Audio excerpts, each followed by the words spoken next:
New Orleanians were already feeling the financial impact of higher prices for all goods due to inflation, and now it's expected to get worse because of the ban on Russian oil imports. As Rob Masson reports, Americans are paying hundreds of dollars more every month to make ends meet, but some are still hopeful.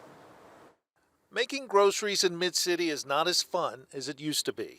Gas has been especially hard. You know, groceries I feel like have gone up exponentially even for small things. It's definitely a financial drain. In fact, Moody's Analytics says a typical U.S. household is spending an extra $276 a month on goods and services due to rising inflation. And that was before President Biden's announcement of a Russian oil embargo, which is getting mixed reactions. But I don't mind paying more for gas if it helps the Ukrainians. I think it's a poor decision, you know, when you're creating financial hardship for the large majority of your people. I think you're making a really bad choice. A UNO economist says the current inflationary spiral is about more than oil.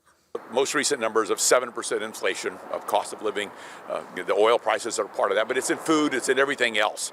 And part of this is related to the supply chain problems we've had post-pandemic. There's lots of issues going on there. Inflation on top of the pandemic is also putting a strain on stopgap relief. Prior to the pandemic, I would estimate that we were serving about 210,000 people. We're well over 300,000 people that we serve on an annual basis. Second Harvest Food Bank calls the current economy a perfect storm because most of their donations come from grocery stores. And in many cases, grocery store shelves are running empty. We are continuing to get increasing requests for assistance from tens of thousands of people. And then, of course, as you know, in our community, we still are recovering from Ida. Though inflation is up, so are wages and employment, and that's benefiting some people. On my way to the bank right now. Casela Wheeler owns 2 hair salons in New Orleans and says her business is way up. When inflation went up, I went up as well. So I have to be fair. I do not pay attention to inflation like that. So for me, I'm doing well. For others, not so much. Definitely cutting back on all the fun stuff. No more date nights, you know, some simpler meals for sure. And I think some of that is going to be going down. I'm worried about next year that all the huge deficits will be going, that's going to cause what we call demand side inflation. So I don't think inflation is going away anytime soon. I think the nature of it may be changed. But Dr. Walter Lane says eventually inflation will get back under control.